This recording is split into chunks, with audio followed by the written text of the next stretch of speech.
Greetings, ladies and gentlemen, and welcome to this latest edition of Tales from Outer Space. I hope you enjoy. Story number 1, Legends, written by Echoing Cascade. Heroes get remembered, but legends never die. Babe Ruth. Darkness had fallen over Earth.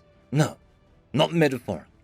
A gigantic shadow had encircled the entire planet, and officials from every faction had scrambled to form a defense force, but things were looking grim.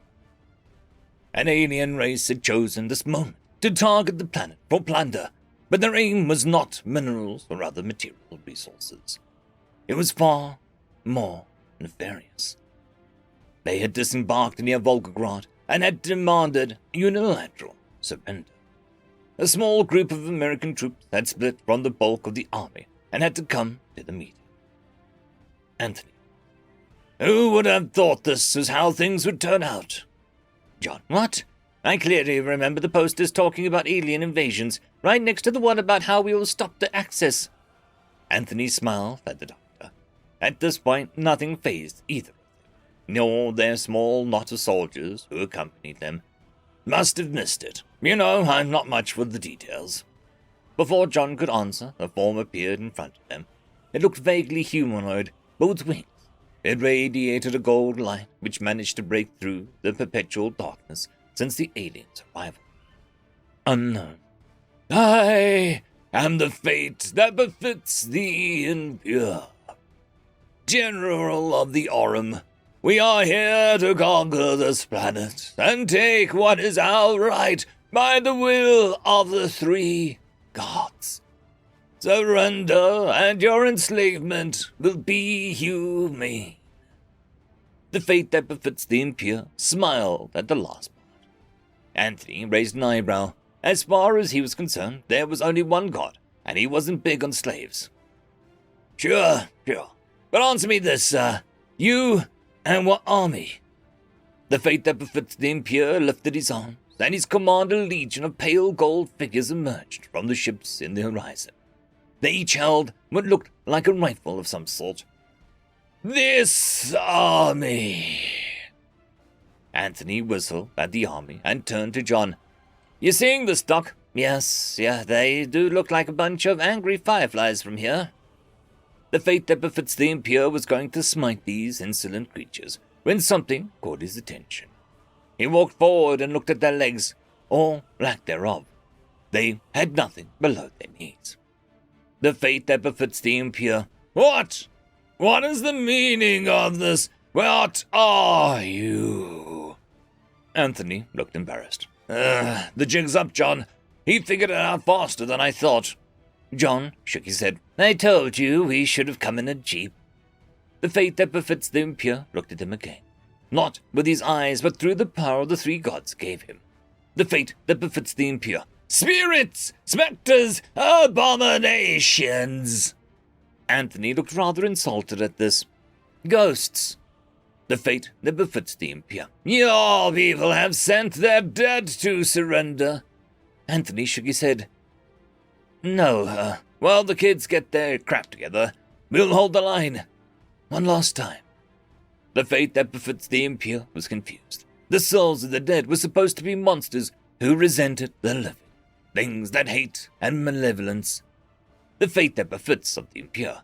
Our weapons are forged from our fate of the three gods.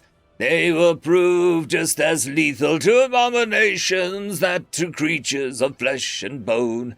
And this time there will be nothing left of you. You will face complete annihilation. We fought and died for our comrades. You think we fear annihilation to save our children and humanity? The fate that befits the impure. We outnumber you 3-1.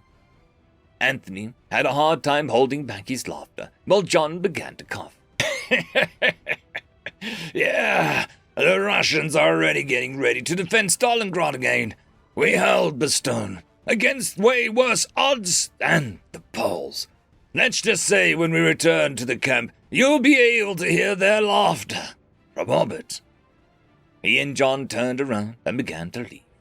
A stunned the fate that befits the impure, was not sure what he was supposed to do now. He came here to accept humanity's surrender and was now going to face an army of the dead. John stopped and snapped his fingers. Fate that befits the impure was broken from his reverie by the noise and looked back at the soldiers. "I almost forgot concerning our surrender." A shot echoed in the night, and the angelic head of the fate that befits the impure burst open like an overripe tomato, crushed beneath the combat boots. Somewhere far away from the meeting place, a white shadow puts another round at his rifle. Simo higher. I believe what the good commander wanted to say was nuts. The following morning, the Terran expedition fleets finally returned to Earth and landed at the outskirts of Volgograd and quickly dispatched the battle-weary Orm army. No one knew why they were in such a state, though General MacAuliffe would later say that when the dust settled and the last of the Orm was taken prisoner, he could have sworn a man of an old-timey uniform saluted him and faded away. End of story. Story number 2. Have you ever seen the rain? Written by Bonto So. Have you ever seen the rain? Rook stirs his stew absently. Chunks of lab-grown meat and carrot that had never seen the sun sinking, then floating back to the top. Sally's face shifts into a frown. I'm not void-born. Of course I've seen the rain. That's not what I'm talking about. The close crump of the heathen shell shakes the earthen chamber, causing dust to fall from the ceiling. Conversation stalls as a couple dozen eating soldiers look up, holding their breath. Rook keeps eating. He's talking about orbital bombardment.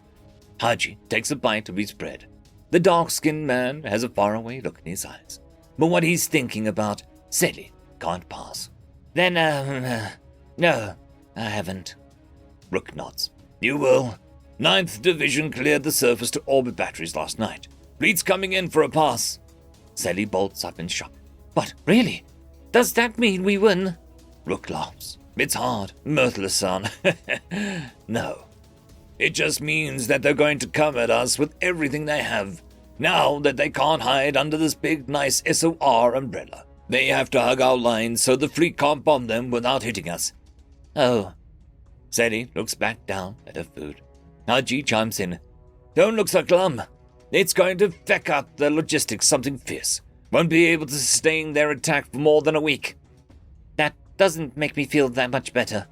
Haji sighs. Yeah, I know. Just hold on and we're all going to come out of this fine. Okay? Sheji just takes a deep breath. Takes the moment to center herself. Yeah.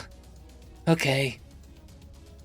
The night is dark, but Sally's visor renders it bright as daytime, albeit with a faint blue glow. She adjusts her rifle on the trench line, watching the readouts on her HUD flicker and stabilize as the gun syncs with her armor system.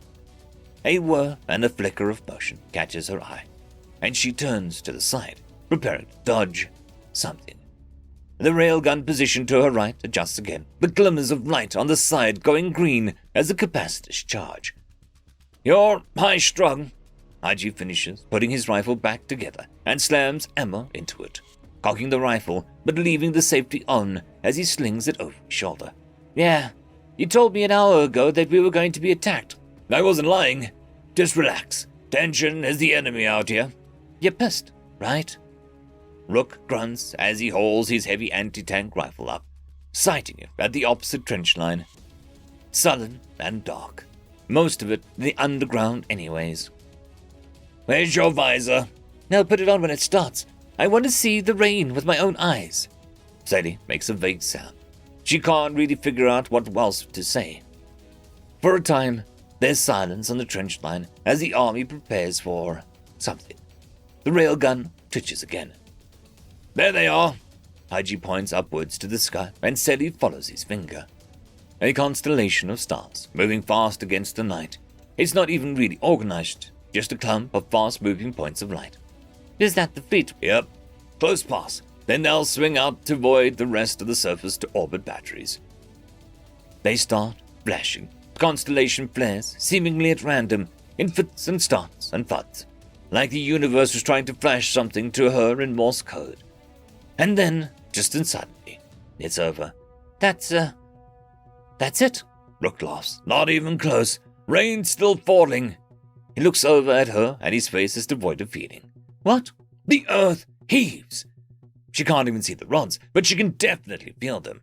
Her helmet clamps painfully on her ears, protecting her hearing, but she can feel the pulse of the orbital bombardment in her chest. Across the trench line, the earth boils. That's the best way to describe it. Like somebody had turned the ground into a massive pot of water and cranked up the heat. Massive plumes of dirt rise skyward, not even getting a chance to fall to the ground before the next shell impacts, scattering the pillar of suspended earth. Occasionally, the ground-penetrating munition detonates, punctuating the chaotic mess with a bright orange flash and the bang she can hear through her helmet's soundproofing. Nobody can survive that crap. The words fall from her lips as numb and as cold as the feeling in her stomach. And Rook lets out a single huff as he cocks his cannon with a thunk, said he can somehow hear through the storm. Oh, but they can. They don't even wait for the bombardment to end. She gets a glint of metal as a hazen drill tank breaches the surface, its tip skyward as it climbs its trench. The railgun emplacement beside her fires. The drill tank flips backward, crashing onto its back. But its job was done. Her visor lights up with contacts as hundreds of hazen stream out of the hole and others charging straight for her. The bombardment tapers off, and for a bare moment it feels like the battlefield is silent, holding its breath, waiting for an unseen signal. Then Rook fires his gun, and the human trench lights up with tungsten and lead. End of story. I would quickly like to thank the T5 channel members and Patreons. Caspar Arnholtz, Cam Maxwell, Barky, Lord Azrakal, It's Difficult to Pronounce, Dragzoon WRE, Holly's Sister, Arcadian. Thank you very much.